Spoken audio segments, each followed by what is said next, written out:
बिस्मिल्लाहिर्रहमानिर्रहीम अस्सलाम वालेकुम and welcome to the SK physical therapist. उम्मीद करता हूँ आप खैरियत से होंगे। आज हम ह्यूमन जनरल एनाटॉमी के दूसरे चैप्टर स्केलेटन को डिस्कस करेंगे। ह्यूमन बॉडी मसल और बोन्स से मिलकर बनती है। डिफरेंट बोन्स जॉइंट्स के थ्रू एक दूसरे से मिलकर स्केलेटन बनाता है और ये स्केलेटन बॉडी के लिए एक ज़बरदस्त फ्रेमवर्क प्रोवाइड करता है। इसी फ्रेमवर्क के साथ डिफरेंट मसल्स आके अटैच हो जाती हैं और जब इन मसल्स में कंट्रैक्शन या रिलैक्सेशन होती है तो इससे स्केलेटन मूव करता है। स्केलेटन को अगर बॉडी से हटा दिया जाए तो पीछे चंद किलो गोश्त रह जाता है, तो इससे आप अंदाजा लगा लें कि स्केलेटन की कितनी इंपॉर्टेंस है। Definition of bone. बोन एक कनेक्टिव टिश्यू होता है जो ऑर्गेनिक और इनऑर्गेनिक मटेरियल से मिलकर बनता है। Inorganic component of bone is calcium salt, calcium phosphate, calcium carbonate and trace of other salt. ये इनऑर्गेनिक साल्ट बोन को हार्ड और रिजिड स्ट्रक्चर बना के इस काबिल बनाता है ताकि वेट बेयरिंग और जंपिंग के दौरान फोर्स को बर्दाश्त कर सके। Organic component of bone is collagen fibre. ये बोन को टफ और फ्लेक्सिबल बनाता है ताकि टेंसाइल स्ट्रेंथ को रेजिस्टेंस शो कर सके। बोन एक लिविंग स्ट्रक्चर होता है तो इसे एक ज़बरदस्त ब्लड सप्लाई आती है जिसकी वजह से यह फ्रैक्चर के बाद खुद हील भी हो सकता है। बोन स्ट्रेस और स्ट्रेन के मुताबिक खुद में चेंजेस लाता है।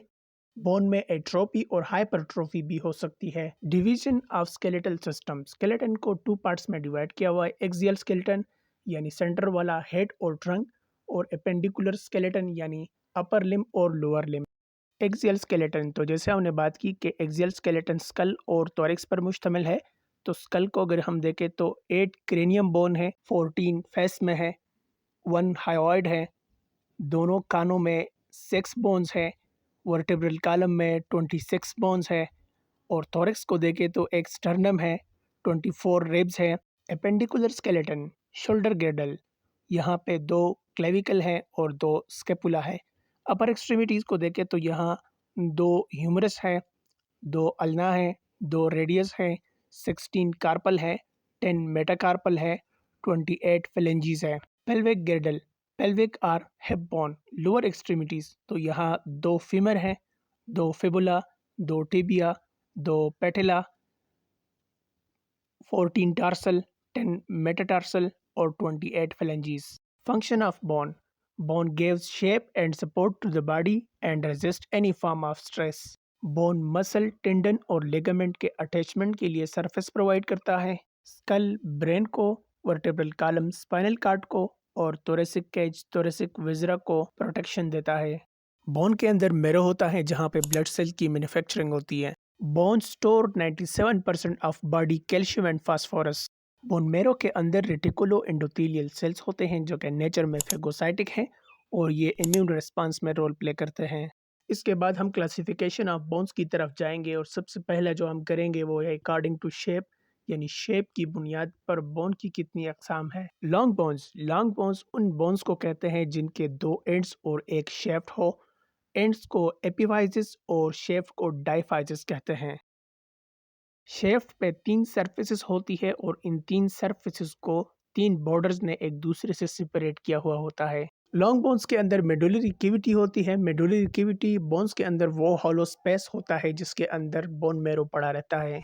और न्यूट्रन फोरामेन होती है जो कि मेडुलरी ब्लड वेसल्स को एक रास्ता, एक पैसेज प्रोवाइड करता है। Humerus, radius, ulna, femur, tibia and fibula are long bones. Metacarpal, metatarsal और phalanges को मिनिएचर लॉन्ग बोन कहते हैं क्योंकि इनमें एक ही एपिफाइसिस होता है। और मॉडिफाइड लॉन्ग बोन्स वो बोन्स होते हैं जिनमें मेडुलरी कैविटी एब्सेंट होती है, like clavicle. Short bones, cuboid, cuneiform, trapezoid and scaphoid के शेप को शॉर्ट बोन कहते हैं। Example tarsal and carpal bones. Flat bone resemble shallow plate और ये बॉडी के डिफरेंट कैविटीज को सराउंड करती हैं। Example vault of skull, ribs, sternum and scapula. Irregular bone, vertebra, hip bone and bones in the base of skull. Pneumatic bones, ये उन irregular bones को कहते हैं जिनमें लार्ज एयर स्पेसेस हो, like maxilla, ethmoid, sphenoid. Help and resonance of voice and act is air conditioning chambers for inspired air. Sesamoid bone, ये उन bones को कहते हैं जो कि टेंडन्स या जॉइंट कैप्सूल के अंदर एम्बेडेड हो, लाइक पेटिला, पेसिफॉर्म या fibula. Heterotrophic bone, develop and soft tissue of horse rider. Developmental classification, इस क्लासिफिकेशन का मतलब ये है कि जो मेसेनकाइमल सेल होते हैं या स्टेम सेल्स होते हैं उनसे बोन की फॉर्मेशन कैसे होती है, और इस प्रोसेस को जिसमें स्टेम सेल या मेसेनकाइमल सेल से बोन बनता है इसको हम ओसिफिकेशन कहते हैं। जब स्टेम सेल से ऑस्टियोब्लास्ट बन जाए और ऑस्टियोब्लास्ट से फिर बोन बन जाए तो जो बोन इस प्रोसेस के थ्रू बनते हैं उन्हें डर्मल या मेम्ब्रेन बोन कहते हैं। एग्जाम्पल स्कल और फेशियल बोन। और जब स्टेम सेल से कॉन्ड्रोब्लास्ट बन जाए और कॉन्ड्रोब्लास्ट से कार्टिलेज बन जाए और कार्टिलेज से फिर बोन बन जाए तो इस प्रोसेस के थ्रू जो बोन बनता है उन्हें कार्टिलिजीनियस बोन कहते हैं। Example bone of limb, vertebral column and thoracic cage. और जिन बोन की फॉर्मेशन में ये दोनों प्रोसेस इन्वॉल्व हो उन्हें मेम्ब्रेनो कार्टिलिजीनियस बोन कहते हैं। Example clavicle, mandible, occipital, temporal और स्फेनाइक। रीजनल क्लासिफिकेशन इसमें एक्सियल और अपेंडिकुलर, जिस पर हम ऑलरेडी बात कर चुके हैं। माइक्रोस्कोपिकली अगर देखा जाए तो बोन दो स्ट्रक्चर से मिलकर बनता है। बाहर वाले को अगर देखा जाए तो वो बहुत सख्त होता है और उसे कम्पैक्ट बोन कहते हैं, और जो अंदर वाला एरिया होता है जो पोरस होता है उसे कैंसिलियस बोन कहते हैं। बोन पे अगर कंप्रेसिव फोर्सेस या टेंसाइल स्ट्रेंथ वगैरह अप्लाई हो तो उससे बोन मजबूत होता है और उसकी जो हार्डनेस है उसमें इजाफा होता है। एक दफ़ा फिर अगर माइक्रोस्कोपिकली देखा जाए तो बोन हमारे पास 5 टाइप्स का होता है। लेमिलर बोन, ये उन बोन्स को कहते हैं जिनमें फाइबर्स की एक प्रॉपर अरेंजमेंट हो। एग्जांपल कम्पैक्ट और कैंसिलियस बोन्स। कैंसिलियस बोन में पाइल की फॉर्म में फाइबर्स की अरेंजमेंट होती है और कम्पैक्ट बोन में फाइबर्स की अरेंजमेंट सिलेंड्रिकल होती है। वोविन बोन, ये वो बोन्स होती है जिनमें फाइबर्स की कोई स्पेसिफिक अरेंजमेंट ना हो, इर्रेगुलर फॉर्म में पड़े हुए हों। डेंटाइन एंड सीमेंट, ये दोनों टीथ में पाई जाती है। अब आते हैं स्ट्रक्चर ऑफ लॉन्ग बोन की तरफ। पहले हम एडल्ट में देखेंगे और उसके बाद एक यंग बोन का स्ट्रक्चर देखेंगे। तो जैसा कि हम जानते हैं कि लॉन्ग बोन 3 स्ट्रक्चर से मिलकर बना होता है, 2 एंड्स और एक शेफ्ट। सबसे पहले शेफ्ट को पढ़ते हैं। तो शेफ्ट को अगर हम देखें बाहर से अंदर की तरफ तो हमें 3 स्ट्रक्चर देखने को मिलती है, पेरियोस्टियम, कॉर्टेक्स और सबसे अंदर वाली मेडुलरी कैविटी। बोन के सबसे बाहर और टफ पार्ट को पेरियोस्टियम कहते हैं और ये पेरियोस्टियम मजीद 2 लेयर से मिलकर बना होता है, आउटर फाइब्रस लेयर और इनर सेलुलर लेयर, जो कि ऑस्टियोजेनिक इन नेचर होता है। Osteogenic cells are stem cells in the bone that play a prodigal role in bone repair and growth. Periosteum को पेरियोस्टियल आर्टरीज ब्लड सप्लाई देती हैं। इसके अलावा यहाँ पे नर्व की एक ज़बरदस्त सप्लाई होती है, तो इस वजह से पेरियोस्टियम बोन का बहुत सेंसिटिव पार्ट होता है। बोन के दूसरे लेयर को कॉर्टेक्स कहते हैं, जो कि कम्पैक्ट बोन से मिलकर बना होता है और ये बोन को स्ट्रेंथ प्रोवाइड करता है। मेडुलरी कैविटी, इस कैविटी के अंदर बोन मेरो होता है और ये वो एरिया है जहाँ पे ब्लड सेल्स की प्रोडक्शन या फॉर्मेशन होती है। Ends of long bones, bones के दोनों एंड्स कैंसिलियस बोन्स से बने होते हैं और इसके ऊपर हाइलिन कार्टिलेज कवर हुआ होता है। Parts of a young bone, young bone का मतलब वो बोन जो कि अभी पूरी तरह से क्लासीफाई नहीं हुआ हो। ये हमारे पास 3 पार्ट से मिलकर बना होता है। जब बोन की ओसिफिकेशन स्टार्ट हो जाती है, मतलब बोन की फॉर्मेशन स्टार्ट हो जाती है, तो सबसे पहले यहाँ पे एक सेंटर बनता है जिसे प्राइमरी सेंटर कहते हैं, जो कि बोन के सेंटर में प्रेजेंट होता है और उससे शेफ्ट बनता है।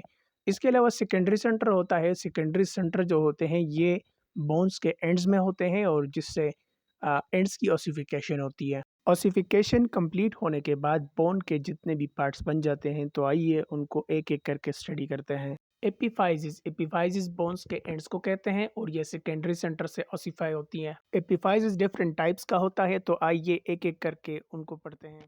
टाइप्स ऑफ एपिफाइजिस, जो एपिफाइजिस आर्टिकुलर हो और वेट को ट्रांसमिट करता हो तो उसे प्रेशर एपिफाइजिस कहते हैं। Example head of femur and lower end of radius. Traction एपिफाइजिस, ये एपिफाइजिस नॉन आर्टिकुलर होते हैं और वेट की ट्रांसमिशन में कोई हेल्प नहीं करते बल्कि जस्ट टेंडन को अटैचमेंट प्रोवाइड करते हैं। Example trochanters of femur and tubercle of humerus. Coracoid process of scapula and os trigonum or lateral tubercle of talus को एटाविस्टिक एपिफाइजिस कहते हैं। एबिरेंट एपिफाइजिस, ये हमेशा प्रेजेंट नहीं होता। Example epiphysis at the head of first metacarpal diaphysis long bone के shaft को कहते हैं जो कि प्राइमरी सेंटर से ओसिफाई होता है। जहाँ पे डायफाइजिस खत्म होके एपिफाइजिस स्टार्ट होता है उसी पॉइंट को मेटाफाइजिस कहते हैं। इस एरिया में बोन की एक्टिवली ग्रोथ होती है और यहाँ पे रिचली ब्लड सप्लाई होता है। एपिफाइजल फ्यूजन से पहले यहाँ पे ब्लड सप्लाई थ्रू आर्टरीज के एंड के थ्रू होती है जो कि हेयर पिन बैंड्स बनाती है और इसी वजह से चिल्ड्रन में ऑस्टियोमाइलाइटिस के चांसेस ज़्यादा होते हैं क्योंकि यहाँ से कोई भी फॉरेन पार्टिकल इजीली एंटर हो सकता है। The last part of young bone is epiphyseal plate of cartilage. ये एपिफाइजिस और मेटाफाइजिस के दरमियान में होता है। जब इस कार्टिलेजिनियस प्लेट में सेल डिवीजन होती है, सेल की नंबर इंक्रीज होती है तो इससे बोन जो है वो लेंथ वाइज इंक्रीज होता है। अगर दूसरे अल्फाज में कहें तो इसका मतलब ये है कि बोन की जो जितनी लेंथ वाइज ग्रोथ हो रही है वो यहाँ से कंट्रोल होती है और जब एपिफाइजिस डायफाइजिस के साथ फ्यूज हो जाते हैं तो फिर बोन मजीद ग्रो नहीं करता, उसकी ग्रोथ जो है वो स्टॉप हो जाती है।